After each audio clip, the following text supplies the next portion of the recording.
خالق الملک تو، خالق الملک تو، لا شریک لہ، اللہ اللہ۔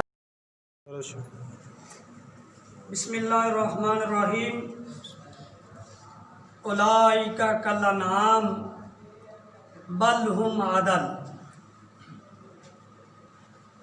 قدر نبی دی ایک ہی جانن تے دنیا دار کمینے، قدر نبی دی جانن والے سو گئے وچ مدینے،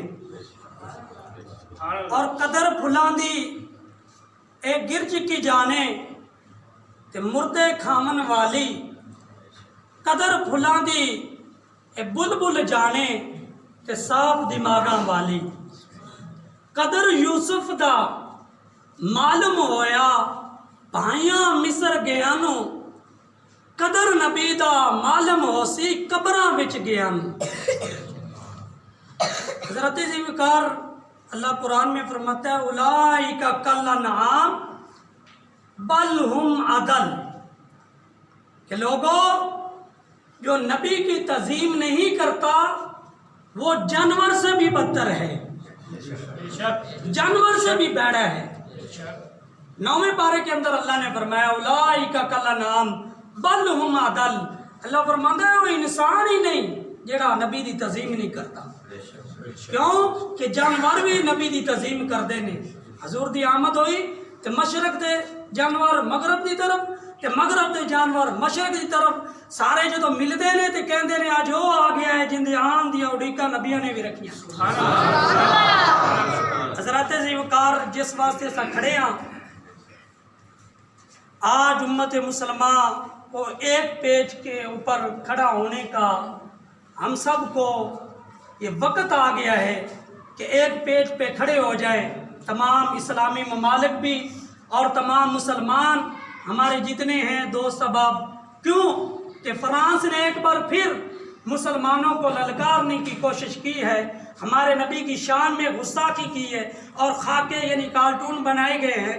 ہم اس کی پرزور مذمت کرتے ہیں ہاتھ کھڑا کر کے کہ اللہ تعالیٰ ان کو ہدایت عطا فرمائے، اور ہمارے حکمران جتنے بھی ہیں ان کو اللہ تعالیٰ یہ توفیق دے کہ ان کے سفیر کو اس ملک سے نکالیں اور نکال کے امت محمدیہ کے دلوں کو حضور کی محبت کے ساتھ زور و شور کے ساتھ ان کے دلوں کے اندر محبت پیدا فرمائیں۔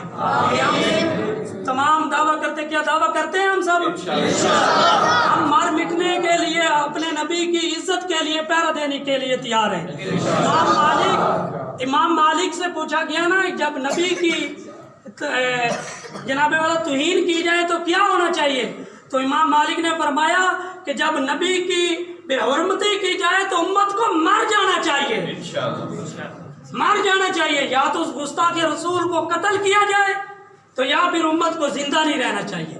آج امت جو ہے ایک پیج پہ ہے، اللہ تعالیٰ ہمارے حکمرانوں کو توفیق دے، ہمارے اپنوں کو توفیق دے، اور ہمارے جو غیر ہیں اپنے ہیں لیکن غیر بن جاتے ہیں، اللہ ان کو بھی توفیق دے کہ امت مسلمہ کو جگانے کا وقت آ گیا ہے۔ آج تم اور ہم سب شامل ہیں اس کے لیے کہ فرانس جو ہے یہ اپنے تمام خاکے جو ہیں اس کو مٹائے اور واپس لے اور امت مسلمہ کے دلوں کو دکھ نہ پہنچائے، ورنہ وہ وقت آ جائے گا جب اس ملک کے اندر جہاد کرنے کے لیے ہر مسلمان جو ہے اپنے اپنے ملک سے نکلنے کے لیے تیار ہو جائے گا۔ اللہ تعالیٰ عمل کی توفیق عطا فرمائے۔ نعرہ تکبیر، اللہ اکبر، نعرہ رسالت۔